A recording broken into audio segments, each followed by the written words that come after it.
마음의 묵은 땅을 기경하자라는 제목으로 말씀을 나누겠습니다. 호세아서 10장 12절 말씀입니다. 너희가 자기를 위하여 의를 심고 긍휼을 거두라. 지금이 곧 여호와를 찾을 때니 너희 묵은 땅을 기경하라.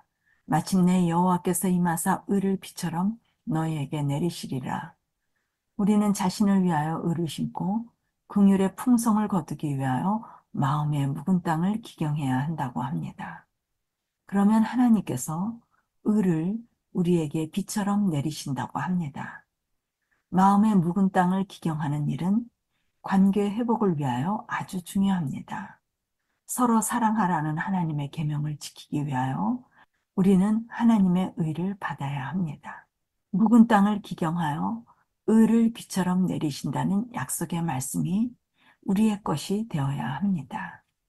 예레미야서 4장 3절 너희 묵은 땅을 갈고 가시덤불 속에 파종하지 말라라는 말씀이 있습니다. 농사를 지을 때 묵은 땅에 씨를 심는 농부는 없습니다. 묵은 땅은 돌들이 많이 있으며 가시덤불과 억센 잡초 뿌리들이 깊이 뿌리 박혀 있고 땅 자체가 딱딱합니다. 묵은 땅을 가는 일은 쉬운 일이 아닙니다. 굳은 흙을 깨트리고 뒤집어 엎고 잡초를 뽑고 가시덤불과 엉겅퀴를 뿌리까지 뽑아서 완전히 썩혀 버려야 합니다. 그 뿌리가 땅에 닿게 되면 또 뿌리를 내리기 때문에 완전히 말려서 썩혀 버려야 다시 자라지 않게 됩니다. 이렇게 땅을 오랜 시간 깨끗하게 정리를 한 후에 농사를 지을 수 있습니다. 농사 짓는 농부들의 말에 의하면 농사를 잘 짓기 위하여 몇 가지 조건이 필요한데, 첫째, 땅이 좋아야 한다고 합니다. 둘째는 종자가 좋아야 하고, 셋째는 땀 흘리는 수고가 있어야 하고, 넷째는 물과 바람과 햇빛이 모두 충족될 때 좋은 풍성한 열매를 맺을 수 있다고 합니다. 그 중에 가장 기본적으로 중요한 것은 땅입니다. 땅이 기름지고 부드럽고 옥토를 갖춘 땅이어야 합니다. 농부는 땅을 위하여 이른봄이 되면 밭갈이 작업부터 시작하게 됩니다. 땅을 갈아엎고 부서뜨려야 합니다. 그리고 거름을 주고 흙을 부드럽게 하여 씨앗을 뿌리게 됩니다. 땅을 갈아 기경할 때는 20cm 이상 깊이 파서 갈아엎어야 합니다. 땅을 깊이 갈아 엎어야 땅에 산소가 충분히 공급되고 미생물의 활동이 활발하고 유기물의 분해가 촉진이 되어 땅이 부드럽게 되고 소독과 살충이 잘 된다고 합니다. 농사를 지을 때 열매를 위하여 땅을 가는 일은 제일 중요한 일입니다. 마태복음 13장 3절에서 8절 말씀입니다. 예수께서 비유로 여러 가지를 그들에게 말씀하여 이르시되 씨를 뿌리는 자가 뿌리러 나가서 뿌릴새 더러는 길가에 떨어짐에 새들이 와서 먹어버렸고 더러는 흙이 얕은 돌밭에 떨어짐에 흙이 깊지 아니하므로 곧 싹이 나오나 해가 돋은 후 타서 뿌리가 없으므로 말랐고 더러는 가시떨기 위에 떨어짐에 가시가 자라서 기운을 막았고 더러는 좋은 땅에 떨어짐에 어떤 것은 100배, 어떤 것은 60배, 어떤 것은 30배의 결실을 하였느니라. 씨 뿌리는 비유를 통하여 보면 여러 형태의 밭이 있는데 길가밭, 돌밭, 가시떨기밭, 좋은 밭 등이 있습니다. 길가와 돌밭과 가시떨기밭은 모두 잡초가 많은 땅입니다. 잡초가 많은 땅은 모두 딱딱한 땅입니다. 좋은 땅은 잡초가 없고 부드러운 땅을 말합니다. 밭은 우리의 마음 상태인데 그리스도의 씨를 파종하기 위하여 먼저 우리의 마음밭은 잘 갈려져야 함을 말합니다. 본성적, 본질적 죄를 가지고 태어난 우리 모두는 좋은 밭이 아닙니다. 딱딱하며 돌과 가시떨기가 많고 잡초뿌리들이 깊이 박혀 기경되지 않으면 쓸모없는 밭입니다. 우리의 마음밭은 이기심의 뿌리가 깊이 박혀 자기를 사랑하며 자기를 보호하고 자기를 높이는 정신을 가지고 있습니다. 누군가에게 무시를 당하거나 해를 당하거나 자존심이 상하면 다른 사람의 심령에 날카로운 돌들이 던져지며 상처를 내고 아프게 합니다. 또는 겉으로 표현은 안 해도 표정과 언어로 다른 사람에게 상처를 내곤 합니다. 그러면서 자신은 꽤나 고상하고 괜찮은 사람이며 사랑이 있는 사람이라고 착각하며 자긍하게 됩니다. 그러나 죄의 본질인 이기심 속에 잠재해 있는 모든 교만과 시기와 질투, 욕심, 온갖 탐심 등은 여전히 가지고 있습니다. 마음밭이 굳은 묵은 땅은 우상을 숭배하게 됩니다. 하나님을 사랑하기보다는 자신을 더 사랑하며 재물을 사랑하고 가족을 더 사랑합니다. 이러한 우상을 섬기는 마음을 하나님께서는 갈아엎어 기경하여 깨끗하게 해야 열매를 맺는 땅이 된다고 말씀합니다. 제가 쉼터를 운영하면서 처음으로 농사를 짓게 되었습니다. 주변에 아름답게 잔디가 덮여져 있어서 기름진 땅 같아 보였습니다. 비옥해 보이고 좋은 땅 같아서 농사가 잘 될 것이라고 생각했습니다. 부푼 마음을 가지고 도끼와 호미를 들고 땅을 파기 시작했습니다. 땅을 파는 순간부터 실망이 되었습니다. 호미가 땅에 들어가지도 않을 뿐만 아니라 도끼로 내려칠 때마다 무수히 나오는 돌들로 인하여 얼마 안 가서 작업을 포기해야 했습니다. 넓은 터에 여러 가지 채소를 심을 꿈을 가지고 있었는데 모든 것을 포기하고 작은 터의 땅을 기경할 마음으로 바뀌었습니다. 우리의 마음도 겉보기에는 품성이 존경할 만해 보이고 아름답고 훌륭한 신앙인으로 보일 수 있습니다. 때로는 많은 사람들의 존경과 찬사를 받기도 하지만 내면은 이기심과 교만과 자부심으로 가득 차 있습니다. 묵은 땅을 건드리지 않을 땐 아름다워 보이나 건드리고 보면 날카로운 돌들이 튀어나오게 됩니다. 우리 자신에게 숨겨진 돌들은 건드려지면 튀어나오게 됩니다. 예수님께서는 종교 지도자들에게 외식하는 자들이라고 불렀습니다. 잔과 대접에 겉은 깨끗하나 안에는 탐욕, 방탕으로 가득하다고 했습니다. 또 회칠한 무덤으로 겉은 아름답게 보이나 그 안은 죽은 사람의 뼈와 모든 더러운 것이 가득하다고 했습니다. 겉으로는 사람에게 옳게 보이나 안으로는 외식과 불법이 가득하다고 말했습니다. 이 말씀은 우리 자연인들과 거룩하다고 하는 종교 지도자들 모두에게 해당되는 말씀입니다. 우리는 행위로 근사하게 아름답게 보일 수 있으나 사실 우리의 마음 상태는 딱딱하고 거친 돌이 가득한 기경되지 않은 묵은 땅으로 묘사하기에 적합합니다. 작은 땅을 열심히 도끼로 개간하고 있었는데 며칠이 지나 이웃집 미국 아저씨가 오시더니 제가 땅을 파는 것을 보았는데 그렇게 해서 땅을 개간하지 못할 것이라고 말했습니다. 자기에게 트랙터가 있으니 도와주겠다고 말했습니다. 어찌나 반갑고 고맙던지 감사를 말로 표현할 수가 없었습니다. 며칠 후 그가 큰 트랙터를 가져와서 저에게 묻는 것이었습니다. 너 얼만큼 농사 짓기를 원하니? 그 순간 저는 어차피 기계로 파는 것이니 기왕이면 넓은 지역을 요구해야 되겠다고 생각하여 와네이커 땅 전체를 파헤쳐 달라고 했습니다. 그런데 기계가 지나갈 때마다 파헤치는 잔디 속에서 나오는 돌들이 엄청나게 튀어나온 것이었습니다. 아저씨가 다 갈아주고 가면서 한 번 가지고는 안 되고 다음번에 또 갈아줄 테니 그동안 이 돌들을 치우라는 것이었습니다. 저는 알겠다고 대답했고 그때부터 돌들과의 전쟁이 시작되었습니다. 돌들이 얼마나 무겁던지 옮겨놓는 것도 힘들고 쌓아놓을 장소도 없는 것이었습니다. 도저히 이를 추진할 수가 없어서 넓은 지역을 모두 포기하고 일부만 작은 구역만 개간하기로 결심했습니다. 이 작업을 하면서 하나님께서는 우리의 마음밭을 실물교훈으로 보여주신 것입니다. 자기 자신도 모르는 깊숙이 파묻혀 있는 잠재해 있던 자존심의 돌들이 때가 되면 튀어나오는 마음밭은 이기심의 돌들로 우리의 모습과 같았습니다. 이런 땅에는 거룩한 씨가 심겨질 수 없는 것은 당연한 것입니다. 씨를 품을 수 없기 때문에 인간 농부도 이러한 곳에는 씨를 뿌리지 않는데 하물며 하늘 농부는 아무데나 씨를 뿌리지 않을 것입니다. 하늘 농부는 실수하지 않으실 것입니다. 하늘 농부는 씨를 주시기 위해 반드시 이 묵은 땅을 모두 깨끗한 땅으로 경작을 하셔야 합니다.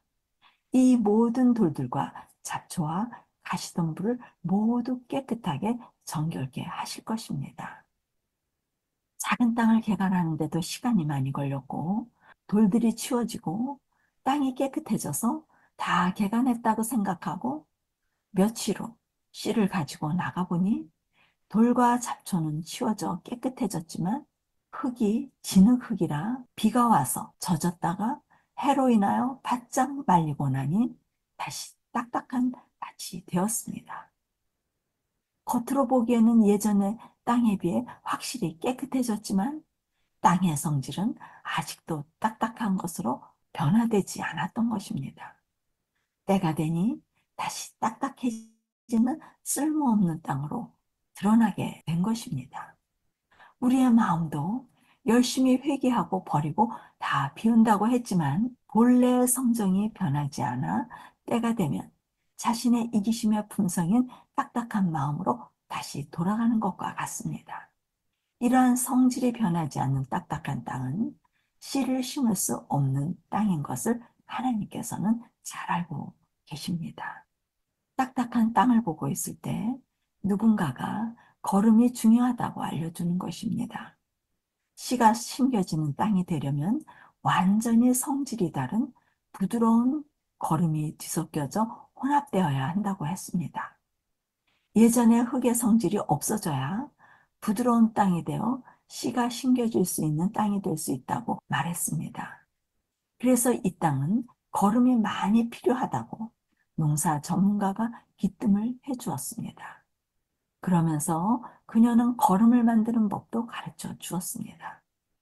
거름 준비는 가을에 추수를 하자마자부터 시작하여 퇴비를 겨울 내내 만들어야 한다고 했습니다.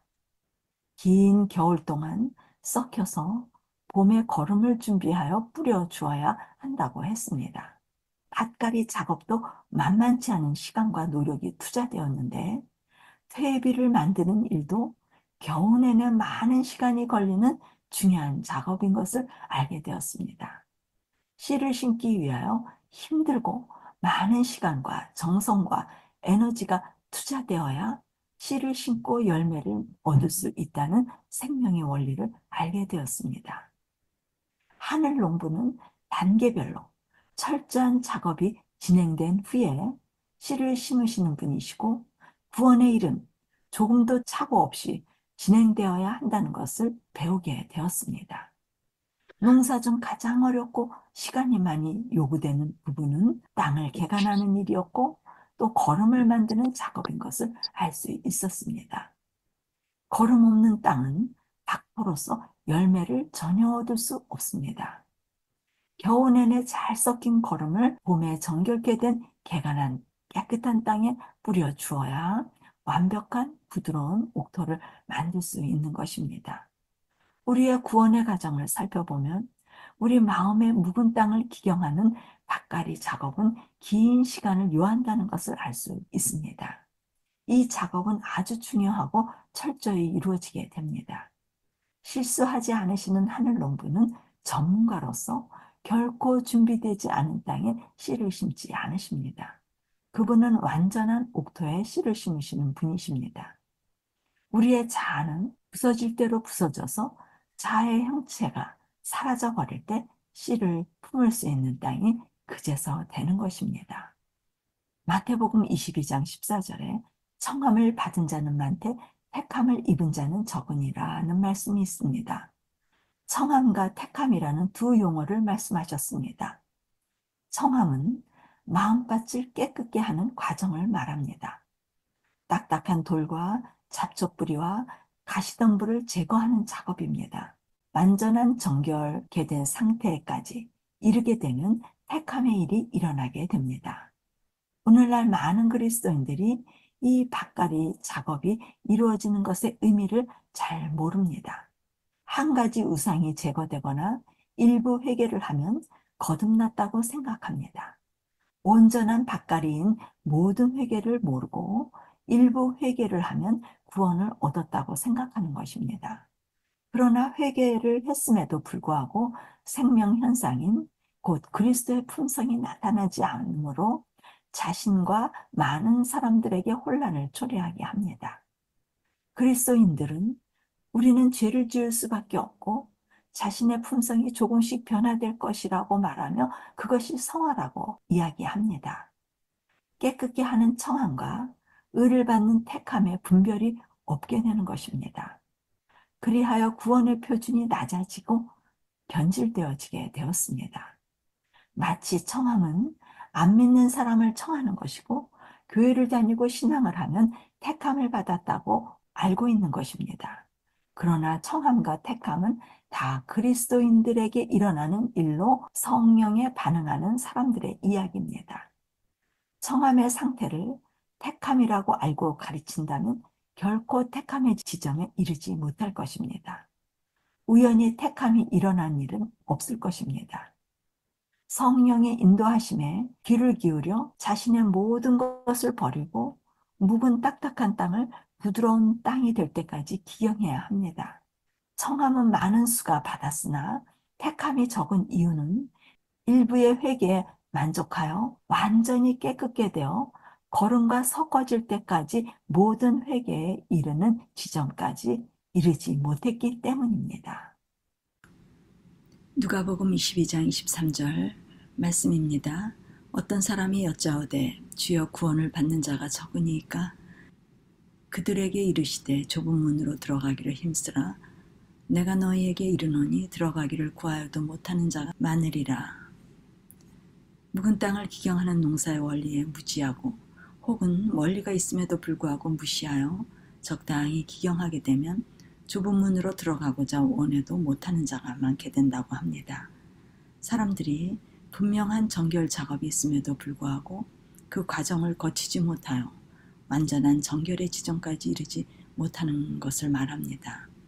일부 회개를 하고 스스로 깨끗해졌다고 자처하여 구원을 받았다고 여긴다면 아무리 구하여도 부드러운 옥토를 만드는 길로 인도되지 못할 것입니다.